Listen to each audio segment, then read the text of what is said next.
माता की, भारत माता की,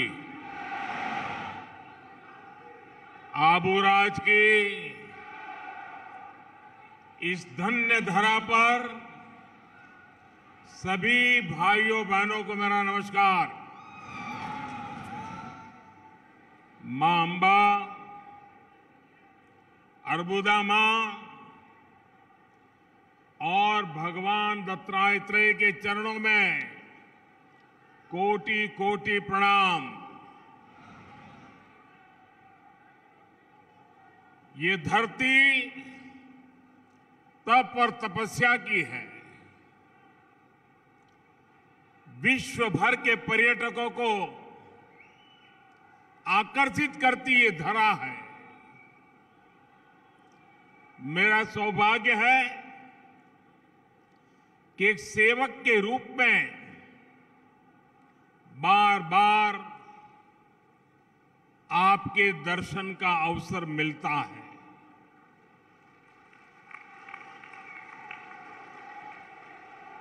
और आपसे किए हुए वादे को भला मैं कैसे भूल सकता हूं। जब मैं नवरात्र के दौरान आया था तब आपसे कोई बातचीत नहीं कर पाया था। कानून की मर्यादाएं थी और डिसिप्लिन में रहना मेरा स्वभाव और संस्कार है। लेकिन उस दिन आपके दर्शन करने का मुझे जरूर सौभाग्य मिला था। और अब भारी संख्या में, रात देर हो गई थी, उसके बावजूद भी आशीर्वाद देने के लिए आए थे। मुझे लग रहा था कि मैं बिना बात किए इतनी बड़ी तादाद में आए, आपको नाराज करके जा रहा हूं। पता नहीं आपका गुस्सा कितना निकलेगा, लेकिन ये आपके संस्कार है, ये आपके मन का बड़प्पन है, ये आपकी ऊंचाई है कि आपने उस परिस्थिति को स्वीकार किया और मुझे आशीर्वाद दे करके आपने यहां से विदाई दी। वो दृश्य मेरे जीवन में एक संस्कार देने वाला महत्वपूर्ण दिवस रहा था। और वो आप सबके उदार व्यवहार के कारण। वरना सार्वजनिक जीवन में तो पल दो पल में जिंदाबाद मुर्दाबाद शुरू हो जाता है। और आज मैं देख रहा हूं आपने उस प्यार को अनेक गुना बढ़ा करके इतनी गर्मी में आप आशीर्वाद बरसाने के लिए आए हैं।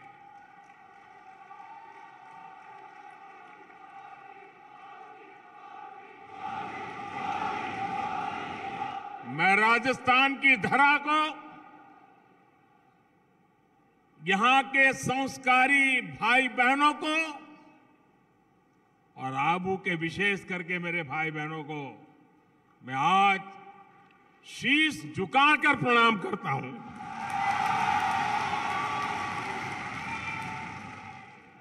भाइयों बहनों, आज 10 मई है।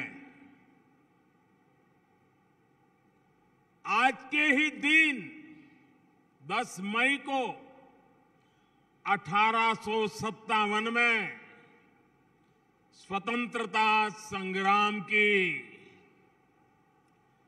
चिंगारी उठी, जिसने अंग्रेजी सत्ता को हिलाकर रख दिया था।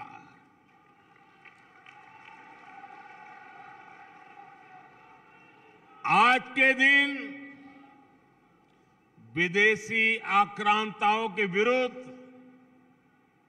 सैकड़ों वर्षों से चले आ रहे संघर्ष को एक नई दिशा मिली थी। इसलिए आज के दिन वीर भूमि राजस्थान आना मेरे लिए बहुत गौरव की बात है। और इतिहास गवाह है कि 1857 के स्वतंत्रता संग्राम के जो वीर नायक थे, कई वीर नायक उस समय राणा प्रताप की इस पवित्र धरती पर आकर के अपनी योजनाएं बनाते थे। राजस्थान की माताओं और उनके वीर संतानों ने मां भारती के मस्तक को हमेशा गर्व से ऊंचा रखा है। मैं आजादी के लिए समर्पित पूरे देश के हर वीर वीरांगना को इस वीर धरा से आदरपूर्वक, श्रद्धापूर्वक नमन करता हूं। कल ही देश ने महाराणा प्रताप जी की जन्म जयंती भी मनाई है। पूरे देश ने, पूरे राजस्थान ने महाराणा प्रताप के शौर्य को नमन किया है। साथियों, आप लोगों को संभवतः पता हो, उस समय जो महाराणा प्रताप के साथी थे, सहयोगी थे, वो युद्ध भूमि में महाराणा के साथ अपना भी योगदान दे रहे थे। लेकिन इतिहास ने करवट बदली, स्थितियां बदली, लेकिन स्वाभिमानी लोग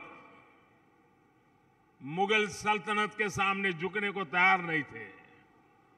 और इसलिए उस समय के राणा प्रताप के जो साथी थे, उसमें जो आदिवासी समाज ने बढ़ चढ़ करके राणा प्रताप को साथ दिया था, उन्होंने अपने प्राण प्रिय धर्म के लिए, अपने प्राण प्रिय महाराणा के लिए या तो मौत चाहिए या तो जीवन भर जूझने का सामर्थ्य चाहिए, ऐसा कह करके फिर से विजय प्राप्त करने का संकल्प लेकर के गुजरात के यहां से सटे हुए इलाके के लोग हो, राजस्थान के हमारी इस आदिवासी धरा के लोग हो, वे लोग यहां से चल दिए थे और निकल करके कुछ लोग महाराष्ट्र गए, कुछ लोग कर्नाटका गए।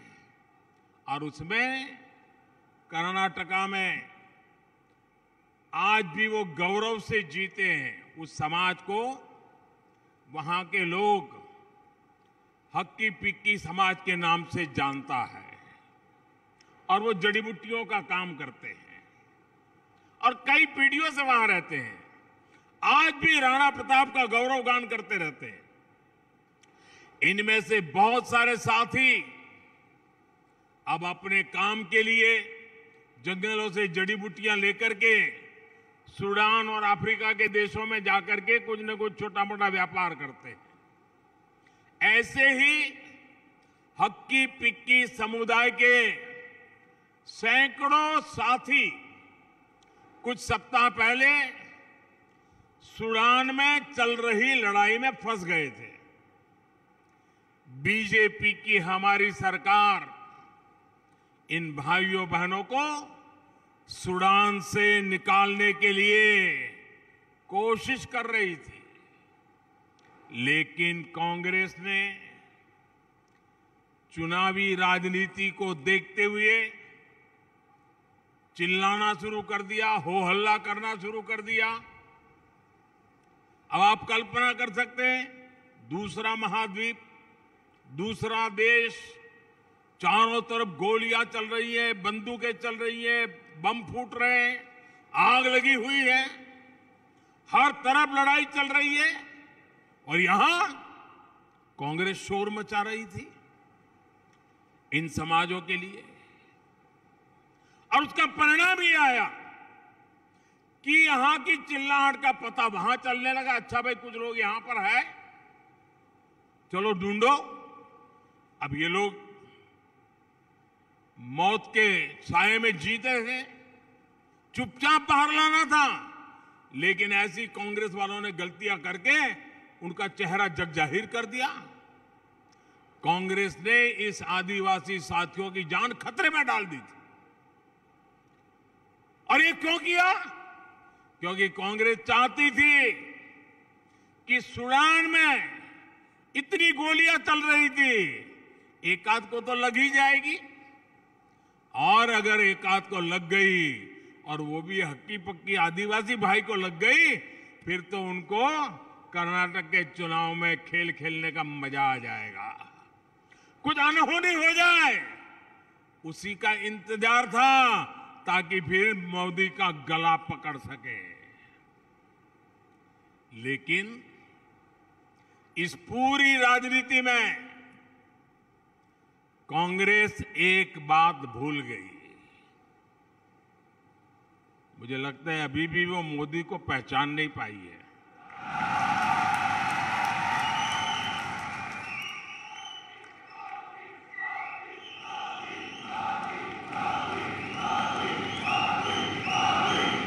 कांग्रेस वालों को पता होना चाहिए था ये मोदी है, संकट में फंसे एक एक हिंदुस्तानी की रक्षा के लिए किसी भी हद को पार कर सकता है। साथियों, मोदी का नुकसान करने के लिए, बीजेपी का नुकसान करने के लिए कांग्रेस देश का नुकसान करने से भी बाज नहीं आती। जब देश में कोरोना महामारी आई, 100 साल का सबसे बड़ा संकट आया, तब भी कांग्रेस ने अफवाह फैलाने की कोशिश की, वैक्सीन के मुद्दे पर लोगों को भड़काया। कांग्रेस चाहती थी कि ज्यादा से ज्यादा लोगों की मृत्यु हो और वो मौके की तलाश में थे कि मोदी की गर्दन कैसे पकड़े। लेकिन मोदी इन लोगों की धमकियां और साजिशों के आगे न झुका है न झुकता है। अगर मोदी झुकता है तो 140 करोड़ देशवासियों के सामने झुकता है। आप ही मेरे मालिक हैं। साथियों, भारत ने अपनी वैक्सीन बनाई, अपने लोगों की जान बचाई, इतना ही नहीं, दूसरे देशों को भी मदद की। साथियों, कांग्रेस की स्वार्थ की राजनीति का परिणाम राजस्थान को भी उठाना पड़ रहा है। आप पिछले 5 वर्षों से राजस्थान में राजनीतिक लड़ाई का भद्दा रूप देख रहे हैं, भद्दा रूप देख रहे हैं। जनता के हित के बजाय यहां कुर्सी लूटने और कुर्सी बचाने का ही खेल चल रहा है। ये कैसी सरकार है जहां मुख्यमंत्री को अपने ही विधायकों पर भरोसा नहीं है? ये कैसी सरकार है जहां विधायकों को अपने सीएम पर भी भरोसा नहीं है? सरकार के भीतर सब एक दूसरे को अपमानित करने की होड़ लगाए बैठे हैं। जब कुर्सी पूरे 5 साल संकट में ही पड़ी रही हो, तो ऐसे में राजस्थान के विकास की किसे परवाह होगी। इसलिए ही आज कांग्रेस शासन में राजस्थान में कानून और व्यवस्था पूरी तरह तबाह हो चुकी है। जिस राजस्थान में गंभीर अपराध सुनने में कम ही आते थे, वहां अब अपराधी बेखौफ होकर घूम रहे हैं और अपने वोट बैंक की गुलामी कर रही कांग्रेस कुछ लोगों के तुष्टीकरण करने के लिए कार्रवाई करने से भी डर रही है। साथियों, कांग्रेस सरकार के इस रवैये की राजस्थान के माताओं, बहनों, बेटियों को सबसे बड़ी कीमत चुकानी पड़ी है। राजस्थान में महिलाओं से जुड़े अपराध चरम पर है। यहां तक कि उन्हें तीज त्योहार भी शंका आशंका के बीच मनाने पड़ते हैं। भाइयों और बहनों, 2 दिन बाद 13 मई को जयपुर बम धमाकों की बरसी है। 2 दिन बाद जयपुर में सीरियल ब्लास्ट करके आतंकियों ने हमसे अनेकों स्वजन छीन लिए। आज भी उनके परिवार इस उम्मीद के साथ जी रहे हैं कि एक ना एक दिन उन्हें न्याय मिलेगा।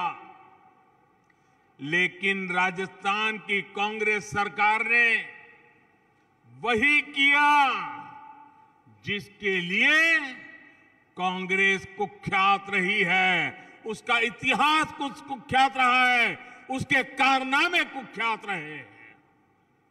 कांग्रेस ने तुष्टीकरण के लिए हमेशा आतंकियों पर नरम रुख अपनाया है।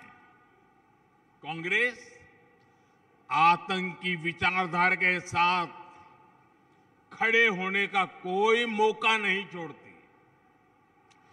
इसी सोच की वजह से राजस्थान की कांग्रेस सरकार ने जयपुर बम धमाके के केस में कमजोर पैरवी की। इसके कारण धमाकों के आरोपी छूट गए। कांग्रेस अब लीपापोती की चाहे जितनी कोशिश करे, लेकिन उसकी सच्चाई पूरे देश के सामने आ चुकी है।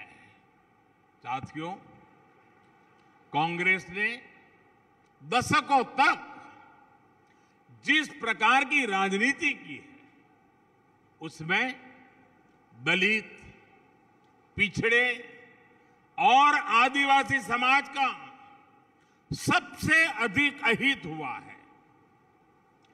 आदिवासी समाज ने तो बरसों तक कांग्रेस पर भरोसा किया, लेकिन क्या मिला? सिर्फ अभाव, असुविधा और अवसरहीनता। सिरोही जिला हो, जैसलमेर हो, करौली हो, बारां हो, इन जिलों में कांग्रेस के कुशासन के कारण विकास नहीं हुआ। कांग्रेस ने जिलों को पिछड़ा घोषित करके पल्ला झाड़ दिया था, जबकि जिलों में ज्यादातर आदिवासी समाज भी था। आपने बीजेपी को अवसर दिया तो हमने इन जिलों में विकास की आकांक्षा जगाई, इनको आकांक्षी जिला घोषित किया, एस्पिरेशनल डिस्ट्रिक्ट के नाते काम शुरू किया। आज सुबह ही मैंने नाथद्वारा में अभी हमारे अध्यक्ष जी इसका वर्णन कर रहे थे। आज नाथद्वारा में 5,000 करोड़ रुपए से अधिक के विकास कार्यों का शिलान्यास और लोकार्पण किया है। इसका भी सबसे अधिक लाभ राजस्थान के आकांक्षी जिलों को होगा। उदयपुर और शामलाजी 6 लेन हाईवे से राजस्थान के उदयपुर, डूंगरपुर और बांसवाड़ा क्षेत्रों को बहुत फायदा होगा। बिलाड़ा जोधपुर सेक्शन बनने से जोधपुर और बॉर्डर एरिया तक पहुंच सुलभ हो जाएगी। 4 भुजा और निचली ओड़न के प्रोजेक्ट से कुंभलगढ़, हल्दीघाटी और श्रीनाथ जी के दर्शन करना और आसान हो जाएगा। साथियों, तारंगा हिल, आबू रोड रेल लाइन की डिमांड अंग्रेजों के समय से चल रही थी। इसे भी अब बीजेपी सरकार ही पूरा कर रही है। मावली मेवाड़ को ब्रॉड गेज से जोड़ने की मांग भी लंबे समय से हो रही थी। ये काम भी बीजेपी सरकार कर रही है। भाइयों बहनों, बीजेपी सरकार में आज का नया भारत नए हौसले के साथ आगे बढ़ रहा है। आजादी के इस अमृतकाल में हम भारतीयों ने विकसित भारत बनाने का संकल्प लिया है। विकसित भारत के लिए हम सभी को मिलकर प्रयास करना है, बहुत मेहनत करनी है। लेकिन इसके साथ ही अतीत में कांग्रेस सरकारों से जो गलतियां हुई, हमें उससे भी सबक लेना है। साथियों, अगर मैं आपसे पूछूं कि आजाद भारत के इतिहास का सबसे बड़ा फ्रॉड क्या है, तो आप क्या बोलेंगे?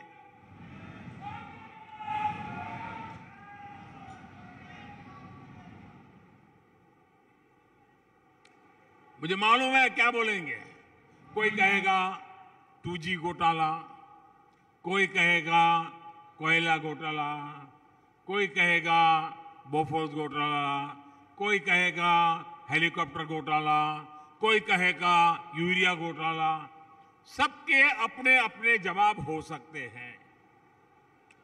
लेकिन आजाद भारत के इतिहास में एक और बड़ा घोटाला, एक और बड़ा फ्रॉड, एक और जबरदस्त धोखा जनता के भावनाओं पर, उनके जीवन पर 50 साल पहले हुआ था। और मैं याद दिलाना चाहता हूं, ये फ्रॉड था कांग्रेस द्वारा 50 साल पहले देश में गरीबी हटाने की गारंटी। कांग्रेस की हर गारंटी के साथ कांग्रेस के नेता और अमीर हो जाते हैं और देश का नागरिक और गरीब हो जाता है। कांग्रेस के इसी फ्रॉड के कारण 2014 तक देश के 10 करोड़ से ज्यादा परिवारों के पास शौचालय नहीं था। कांग्रेस के इसी फ्रॉड के कारण 2014 तक करीब 50 करोड़ लोगों का बैंकों में खाता तक नहीं था। कांग्रेस के इसी फ्रॉड के कारण देश के लाखों गांव सड़क संपर्क से वंचित थे। कांग्रेस के इसी फ्रॉड के कारण आजादी के इतने दशकों बाद भी 16 करोड़ घरों में नल से जल नहीं पहुंच रहा था। कांग्रेस ने 50 साल पहले गरीबी हटाओ का ये फ्रॉड शुरू करके बरसों तक हर चुनाव में इसे बुनाया, गरीब को झूठा वायदा कर बरसों तक तरसाया। साथियों, 2014 के बाद से बीजेपी सरकार ने कांग्रेस के इस सबसे बड़े फ्रॉड की सच्चाई देश के सामने रख दी है। बीते 9 वर्षों में बीजेपी सरकार ने गरीब कल्याण के जो काम किए हैं वो अब तक देश में जितनी भी कांग्रेस सरकारें बनी है वो उनके काम से ज्यादा है। दोस्तों, ये बीजेपी सरकार की मेहनत है जिसकी वजह से आज देश के करीब 50 करोड़ गरीबों के बैंक खाते खुले हैं। ये बीजेपी सरकार की मेहनत है जिसकी वजह से आज देश में 10 करोड़ से ज्यादा शौचालय बने हैं। ये बीजेपी सरकार की मेहनत है जिसकी वजह से आज देश में 9 करोड़ नए परिवारों तक पाइप से साफ पानी पहुंचने लगा है। मैं इस क्षेत्र की माताओं बहनों को याद दिलाना चाहता हूं, मैंने आपसे वायदा किया था कि आपके जीवन से मुश्किलें कम करूंगा। आज राजस्थान के 40 लाख से अधिक परिवारों को नल से जल की सुविधा मिल चुकी है। राजस्थान की लाखों ग्रामीण बहनों को मुफ्त गैस कनेक्शन मिल रहा है। राजस्थान के लगभग 19 लाख गरीब परिवारों को पक्के घर की सुविधा मिली है। इनमें से अधिकतर हमारी माताओं बहनों के नाम पर है, वरना हम तो जानते हैं हमारे यहां तो परंपरा रही, घर होगा पुरुष के नाम पर, दुकान होगी पुरुष के नाम पर, खेत होगा पुरुष के नाम पर, गाड़ी होगी पुरुष के नाम पर, स्कूटर होगा पुरुष के नाम पर, महिला के नाम पर कुछ होता ही नहीं। मोदी ने बदल दिया। हमने जो प्रधानमंत्री आवास योजना बनाई, ये घर ज्यादातर महिलाओं के नाम कर दिया हमने। और आपको मालूम है आजकल जो घर बनते हैं ना वो मामूली नहीं बनते। एक एक घर के पीछे लाख रुपए से भी ज्यादा खर्च होता है, लाखों रुपए का खर्च हो रहा है। और जब ये घर की मालिक झुग्गी झोपड़ी में रहने वाली, फुटपाथ पर जिंदगी गुजारने वाली मेरी गरीब मां, मेरी दलित मां, मेरी आदिवासी मां जब उस घर की मालिक बन जाती है ना, लाखों के घर की मालिक बनती है, तो मुझे संतोष होता है कि वाह, मेरी ये बहनें लखपति दीदी बन गई है, लखपति दीदी। कोई सोच सकता है कि कोई सरकार करोड़ों की तादाद में लखपति दीदी बना दे?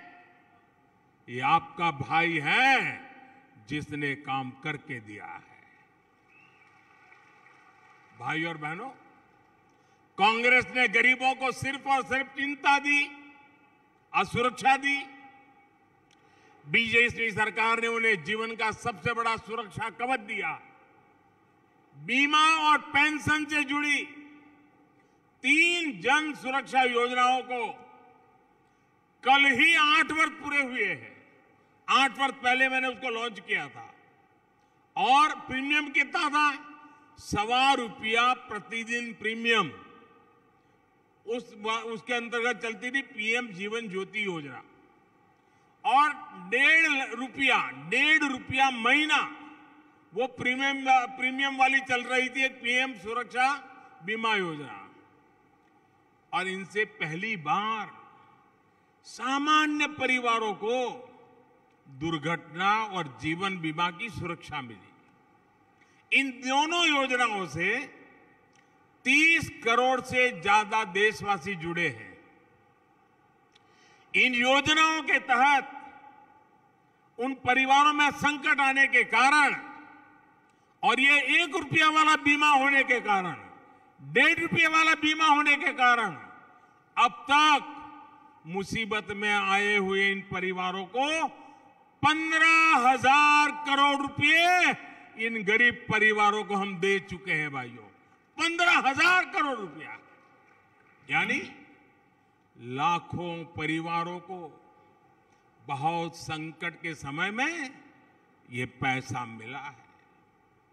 जब सरकार संवेदनशील होती है, गरीबों की चिंता करने वाली सरकार होती है, तो उसके सोचने का तरीका, काम करने का तरीका, कल्याण किसी का करने का तरीका, वो गरीबों से, दलितों से, पीड़ितों से, आदिवासियों से, समाज के पीछे हुए जो समाज है उनके हित में काम करने की होती है। और भाइयों बहनों, बीते दशकों में कांग्रेस और उसके जैसी सोच वाले दलों ने सामाजिक न्याय के नाम पर, सोशल जस्टिस, उस नाम पर भी देशवासियों से विश्वासघात किया है। आजादी के बाद से ही सबसे अधिक पार्टियां सामाजिक न्याय के नाम पर बनी, सोशल जस्टिस का नारा लगाकर बनी, लेकिन इन पार्टियों ने देश को क्या दिया, समाज को क्या दिया? इन्होंने देश को सिर्फ और सिर्फ जातिवाद दिया, गौर परिवारवाद दिया और भ्रष्ट इकोसिस्टम दिया। जब ये दल सत्ता में आते हैं तो अपनी वोट बैंक की भलाई के लिए, समाज के नाम पर जो वोट बैंक बनाई है उसके नाम पर आते तो हैं, लेकिन उनका भला नहीं करते हैं, भावनाएं भड़काते हैं, भला सिर्फ और सिर्फ अपने परिवार के हित साधने में लगे जाते हैं। जिस समाज को ये अपना वोट बैंक बनाते हैं उसको तो और भी नुकसान हो जाता है।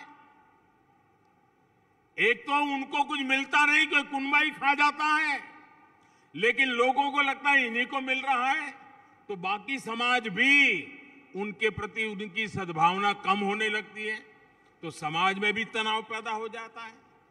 और भाइयों बहनों, इतिहास गवाह है कि जो भी इन राजनीतिक पार्टियों का वोट बैंक बना उसका विकास रुक गया। और इसलिए आज मैं कहना चाहता हूं, सही विकास के लिए वोट बैंक बनने की गलती मत कीजिए। अच्छा होगा कि आप कर्तव्यनिष्ठ वोटर बने।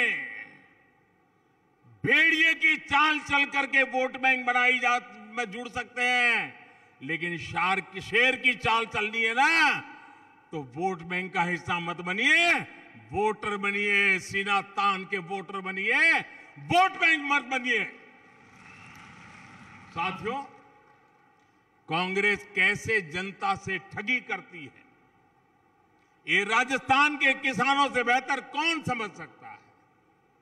आप याद कीजिए, राजस्थान में चुनाव से पहले किसानों से क्या वायदा किया गया था? 10 दिन के भीतर सभी किसानों को कर्ज माफी करेंगे।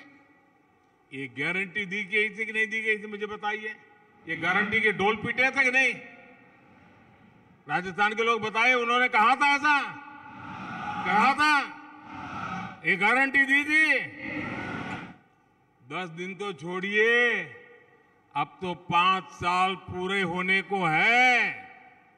कितने किसानों का वाकई में कर्ज माफ हुआ है, ये आप राजस्थान के लोग, मेरे किसान भाई बहन अच्छी तरह जानते हैं। बीजेपी सरकार किसान के हितों को प्राथमिकता देती है, उनके लिए मेहनत करती है। हम छोटे से छोटे किसानों को किसान क्रेडिट कार्ड दे रहे हैं ताकि उन्हें बैंकों से आसानी से मदद मिल सके। हम पीएम फसल बीमा योजना लेकर आए ताकि सूखा हो, बाढ़ हो या अन्य प्राकृतिक आपदा हो, किसान के नुकसान की भरपाई हो सके। हमारी नीयत का सबसे बड़ा प्रमाण पीएम किसान सम्मान निधि है। इसके तहत बीजेपी सरकार ने राजस्थान के छोटे छोटे किसानों के बैंक खातों में 16,000 करोड़ रुपए से अधिक जमा कराए हैं।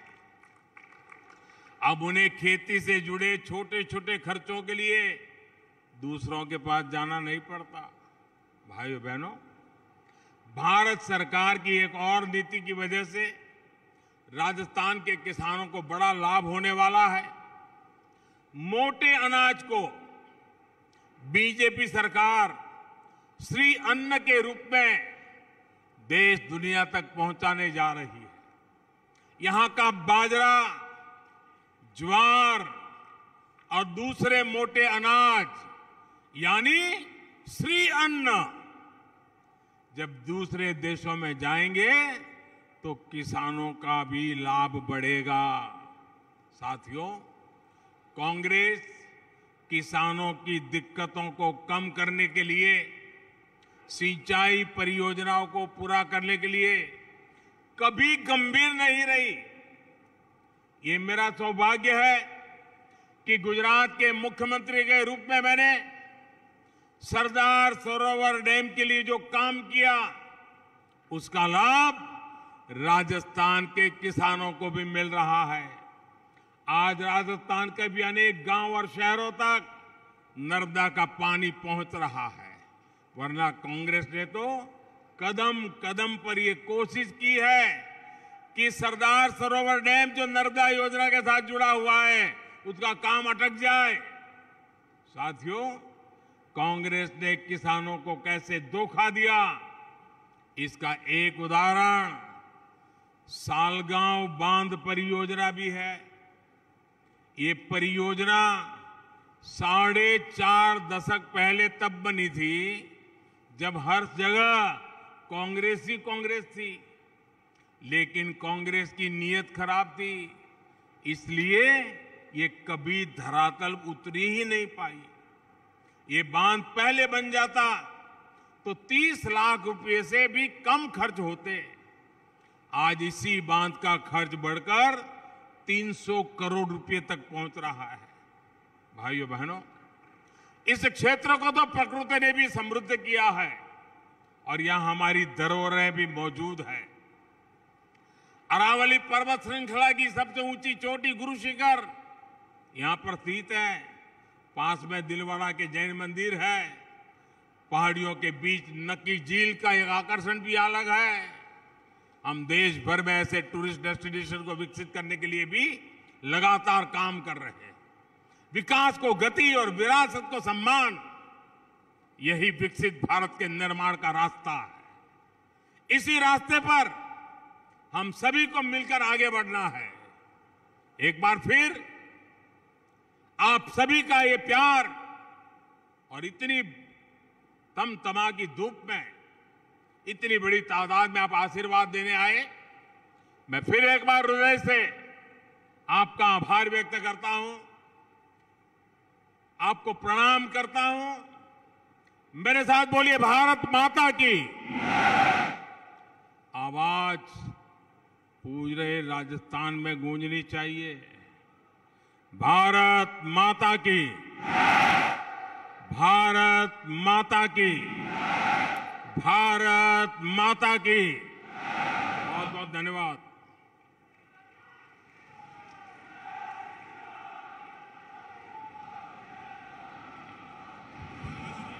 जय जय श्री राम। मैं निवेदन करूंगा हमारे जिला अध्यक्ष भाई नारायण प्रोत जी से कि वो सभी को धन्यवाद ज्ञापित करेंगे। बड़ा ही हर्ष का विषय है कि आज हमारे आदरणीय प्रधानमंत्री जी श्री नरेंद्र भाई मोदी अपने किए हुए वादे के अनुसार पधारे